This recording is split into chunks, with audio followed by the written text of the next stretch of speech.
Baik, kemudian langsung saja untuk materinya di sini telah ditentukan bahwa yang pertama adalah tutorial mendownload kitab kuning dari berbagai platform digital. Kedua, pengoperasian Google Lens, Google Translate, Kamus Al-Ma'ani, dan lain-lain. Kemudian yang ketiga dan sekaligus yang terakhir adalah evaluasi mengenai kelebihan dan kekurangan kamus digital. Nah, itu adalah seluruh materi yang mana ditugaskan dalam ujian tengah semester ini. Baik, langsung saja. Untuk mengerjakan bagaimana tutorial mendownload kitab kuning dari berbagai platform, kita punya berbagai cara untuk melakukan hal tersebut. Karena seperti kata pepatah, banyak jalan untuk menuju Roma. Cara pertama, kita bisa melewati Telegram. Dalam Telegram ini ada sebuah grup yang mana di situ adalah yang bernama Kitab Pustakaku. Kita tinggal masuk di sini atau tinggal searching saja.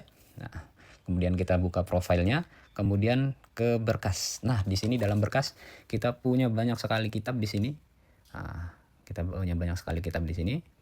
Jadi kitab apapun yang kita cari, kita tinggal search saja, ada di icon pojok paling atas. Kita misalkan kitab Bidayatul Hidayah. Nah, maka akan keluar di sini kitab Bidayatul Hidayah, banyak sekali di sini. Nah, kita tinggal pencet saja maka akan terdownload otomatis. Nah, seperti ini ya. Nah, seperti ini kitabnya. Itu salah satu caranya. Kemudian cara lainnya untuk bisa kita mendownload, kita bisa melewati Google ataupun Safari. Tergantung kita memakai device yang bagaimana. Dalam hal ini saya akan memakai Safari. Nah, di sini kita search saja. Kita bisa ketikkan perpustakaan kitab digital ataupun langsung saja kita ketik download kitab apa yang akan kita cari. Misalkan tadi download kitab Bidayatul Hidayah PDF. Nah, kita tinggal klik kita typing seperti itu. Atau kita bisa coba masuk ke perpustakaan kitab digital. Nah, di sini sudah ada webnya, kita masuk saja langsung. Nah, di sini ada banyak pilihannya. Misal ada di sini Tafsir Jalalain, kita buka Tafsir Jalalain. Untuk mendownloadnya di sini ada icon untuk mendownloadnya di bawah ini ada yang pengecil, ada yang pembesar. Nah, di paling pojok kanan ini adalah untuk mendownloadnya. Seperti itu ya. Kita coba buka kitab-kitabnya. Nah, seperti ini. Nah, jika kita ingin mendownload, maka kita tinggal pencet saja icon yang ada di pojok bawah yang pertengahan dari minimize ya, sebelahnya minimize yang paling kanan. Nah, itu bagaimana cara kita untuk mendownload kitab kuning dan mencarinya juga. Kemudian mengoperasikan Google Lens, Google Translate, dan Kamus Al-Ma'ani. Oke, kita langsung saja kita buka Google-nya. Kemudian di sini kita ada fitur seperti ini.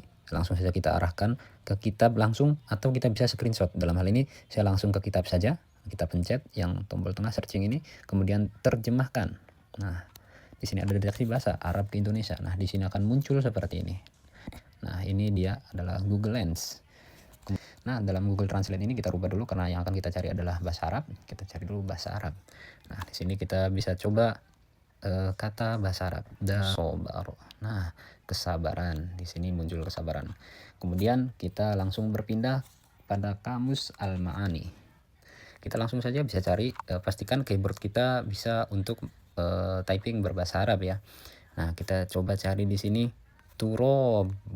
Nah, kita coba cari turob. Maka di sini ada turob, tanah, debu, bumi, landasan. Nah, seperti itu untuk pengoperasian Kamus Al-Ma'ani Google. Nah, kemudian ada tambahan satu yaitu Kamus Al-Munawir. Nah, di sini kita buka Kamus Al-Munawirnya. Mungkin kita coba cari dari lafaz Ar-Rahim. Pertama yang harus kita cari adalah asal katanya dari Ar-Rahim, yaitu adalah Rohimah. Jadi yang pertama harus kita perhatikan itu adalah asal kata dari kaidah bahasa Arab tersebut. Nah, kita cari ini sesuai dengan urutan ya, abata sajahakho. Kalau dalam Kamus Al-Munawir kita coba cari, berarti karena Ar-Rahim itu Rohima, kita cari ro, ha, dan mim. Ro, ha, mim. Nah, oke. Ini ro, rosin berarti kelewat. Nah, kita cari. Nah, di sini oke, di sini kita ketemu rohima. Nah, kita perhatikan di sini rohima, rahmatan, wa marhamatan, menaruh kasih sayang. Kita coba cari ar-rahimnya apakah ada. Nah, di sini ada ar-rahmanir rahim. Lagi maha murah, lagi maha penyayang. Ar-rahim. Nah, berarti ar-rahim itu berarti lagi maha penyayang. Begitulah cara pengoperasian setiap kamusnya. Baik, kemudian tugas yang ketiga adalah evaluasi mengenai kelebihan dan kekurangan kamus digital. Oke, baik. Seperti yang kita tahu, masing-masing alat penerjemah dan kamus itu memiliki kelebihan dan kekurangannya tersendiri, tergantung pada kebutuhan kita sebagai pengguna atau user. Berikut adalah perbandingannya. Yang pertama, Google Lens. Kelebihannya itu adalah penerjemahan instan melalui kamera. Karena itu adalah sangat praktis untuk menerjemahkan teks di dunia nyata, rambu-rambu, dalam menu juga, dalam buku, atau apapun itu, kita tinggal mengarahkan kamera ponsel kita. Kemudian yang kedua adalah multifungsi, cepat dan mudah digunakan, mendukung banyak bahasa sekaligus. Jadi dalam Google Lens ini kita kelebihannya itu mampu menerjemahkan lebih dari 100 bahasa, jadi mendukung banyak bahasa dan sangat mudah digunakan. Kekurangannya yaitu membutuhkan koneksi internet tentu saja.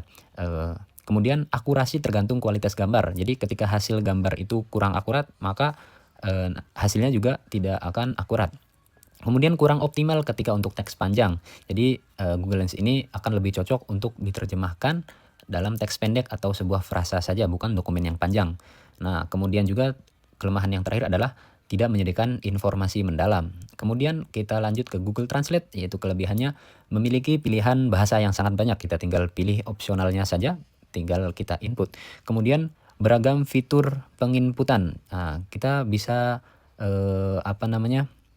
banyak menginput di sini. Kita bisa melalui teks langsung, bisa melalui tulisan tangan, bisa melalui suara, atau kita bisa mengunggah dokumen. Nah, itu kelebihannya. Kemudian kekurangannya tentu saja akurasinya relatif rendah untuk konteks. Kemudian batasan karakter. Nah, batasan karakter ini biasanya tidak lebih dari 5.000 karakter untuk sekali diterjemahkan di Google Translate. Kemudian tidak memahami nuansa bahasa. Jadi Google Translate ini tidak mampu atau kurang mampu dalam memahami nuansa dan gaya bahasa ataupun makna tersirat. Kemudian kurang ideal untuk tujuan profesional. Kemudian kamus Al-Ma'ani, kelebihannya yaitu komprehensif untuk bahasa Arab. Kemudian informasinya lengkap, mudah diakses, praktis dan efektif. Kita tinggal ketik saja. Dan cocok sekali untuk pelajar bahasa Arab. Kekurangannya yaitu pastinya membutuhkan koneksi internet. Kemudian fokus pada kata tunggal. Tidak ada terjemahan instan dari gambar maupun suara. Kemudian kita beralih ke kamus Al-Munawir. Kelebihannya yaitu tentu saja keakuratan dan kredibilitasnya yang tinggi. Diakui sebagai salah satu kamus Arab Indonesia terlengkap dan paling kredibel, terutama di kalangan akademisi dan pesantren. Kemudian konteksnya yang mendalam. Kemudian tidak membutuhkan internet tentu saja, karena ini adalah sebuah kamus fisik maupun kamus digital yang berupa PDF. Kemudian tahan lama, karena kamus fisik ini ketika kita jaga baik-baik maka dia akan tahan lama. Kemudian kekurangannya yaitu tidak praktis. Tapi itu tidak praktis ketika berupa fisik. Tapi ketika PDF tentu saja kekurangan ini akan hilang. Jadi portabilitas ini tentu saja bisa dihilangkan ketika menjadi PDF. Kemudian proses pencariannya yang lama, karena tadi kita harus mencari asal-usul dari suatu kata tersebut, maka baru kita bisa temukan. Kemudian tidak ada pembaruan. Kamus Al-Munawir tentu saja hanya itu saja, tidak ada pembaruan.